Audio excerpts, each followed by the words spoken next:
Let's cast your mind back to 2020. You remember when thousands of people across the country were told that they couldn't see their loved ones in care homes as a result of lockdowns. It was a horrible and heartbreaking situation. John in Curry Rival has already got in touch on this topic, and he says, "My mother was ill and went to a care home after a spell in hospital. I wasn't allowed to see her for 6 months because of COVID. She thought that my brother and I had deserted her, and then she sadly died.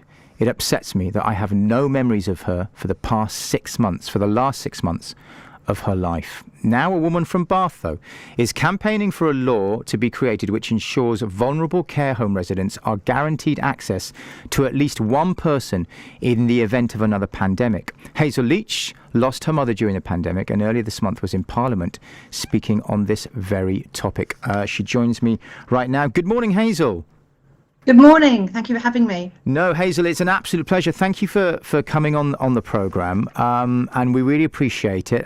I'd like to start by talking about your mum, Barbara. Maybe you can tell me a little bit about her. What was she like as a character, and how often did you see each other? Well, she was a wonderful mum. She was really thoughtful, kind, caring. I've described her as feisty. She was really fond of her family. And before the pandemic, we would meet most days. We would go out together, up to London, out to coffee, go shopping, buy her lots of colourful cashmere jumpers. She was a joy to be with, and she had all her marbles. And yeah, I miss her dreadfully. Yeah, she sounds like a proper character, Hazel, a real force of nature. Yeah.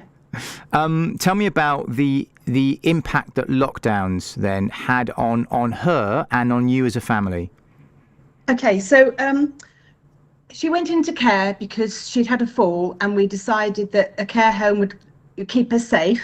But the deal was that we would see her daily and continue taking her out as we always had done. So it'd be the best of both worlds.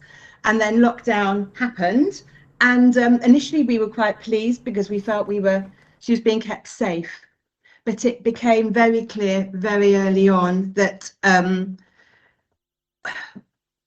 we weren't going to be able to see her for that period of time. And to start with, that was fine. But then after about 6 weeks, all activities had ceased in the home. The residents were often incarcerated in their rooms. TV was difficult for her because she was quite deaf and needed hearing aids, which went missing in week 1, I have to say, never to be found again. She never really understood why we stopped visiting, and we could only FaceTime her with another member of staff present so that she could manage the FaceTime. So it was really difficult. And then week 6, she rang me. She got hold of the phone. She couldn't hear me answering back, but she said to me, I'd abandoned her. And that resonated with what your earlier caller said, actually, that we should get on with our lives without her, and she had had enough, and then she put the phone down. You can imagine I was absolutely distraught. Yeah. The care home didn't contact me about her mental health, and a week later she ended up in hospital because she decided to stop taking her medication. So it was so very difficult. Yeah, that was the early stage of the pandemic, and then it didn't improve much, to be honest, so I can talk further. But yeah, I mean, I really feel for you, Hazel. I had a similar situation, not being able to visit a loved one. The frustration, the utter helplessness of not being able to do anything, just not even being. You want to fix things, don't you? You want to make things right, or just do a small set, and you couldn't.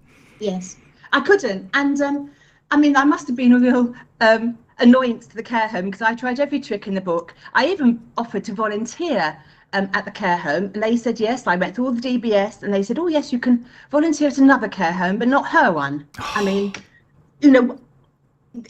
I tried everything, and and you had to be so nice to care home staff, because if you weren't, there were only so many slots a week when it opened up slightly, so you could have half an hour once a week, but there were more residents than slots. So I tried to ring up to get the extra ones if they hadn't been taken. They must have been. I know they're very frustrated with me, but I had to do what I could, so I carried on trying. So Hazel, when did you decide to start campaigning for better access? Well, I joined this group, Rights for Residents, which is a national group. during the pandemic, because so many people like me were frustrated, and this group was set up by two lovely ladies in Liverpool, Jenny and Di, and they set this group up, and it sort of was organic growth, and we were supporting each other, spurring each other on, trying desperately, and saying, this doesn't make sense. Every care home seemed to be making up its own rules, and there was no accountability, and guidance just didn't make sense. So we were together, and we were trying to help each other. And then when my mum passed away, and when we were finally allowed into her room and given unfettered access to her in the last 2 weeks of her life, I wanted to get involved and do what I could to stop this ever happening again. And we came up with the idea of Gloria's Law. Well, it wasn't me, it was the team in Liverpool. And Ruthie Henshaw got involved because her dear mum, Gloria, she watched her mum fading away through a window during COVID, and was only allowed in the last 2 weeks. And so the law has been named after her mum. And Ruthie's been excellent campaigning. Hazel, we've got a government statement which I'm going to read to you now. Have a listen to this. It says, our guidance clearly states that residents in care homes should be able to have at least one visitor in all situations, and our data shows 99% of care homes facilitate this. NHS hospital guidance states at least 2 visitors should be accommodated an hour per day, and ideally for longer. We urge all care homes and hospitals to follow these guidelines and allow visits, which play a crucial role in the well-being and care of residents and patients. We're reviewing options to improve visiting for care home residents and will update on plans soon. Having heard that from the government, what do you make of that? Okay, that's interesting. There was new last week, the government issued a statement saying they're going to consultation to allow visitors into care homes. It's going to be regulated by the Care Quality Commission, and the rights of residents would argue that they don't have teeth. They visit every 18 months, and they don't deal with individual cases. So we welcome it. We absolutely welcome it, and I think that's come about as a result of this tireless campaigning by the group and others. But we are saying we absolutely need legislation, which is what we went to Parliament to try to bring about. We need it to be enshrined in law that should there, God forbid, ever be another pandemic, that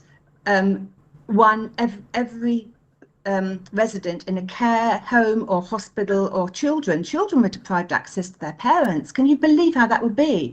It cannot be allowed to happen again, and that they should all be given right to one essential care partner who would follow exactly the same precautions as a carer.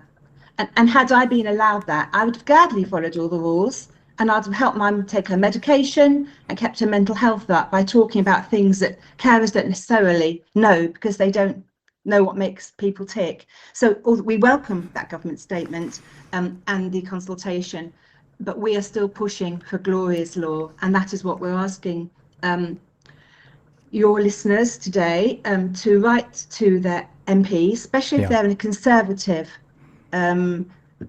constituency, because the government has the power to bring this bill forward to get to its second reading before November. Okay. The Essential Caregivers Bill. Yeah. All right, Hazel. Well, thank you so much for your time today. It is much appreciated, and thank you for speaking so openly and honestly about your mum, Barbara. That's Hazel Leech there from Bath. It is 8:17.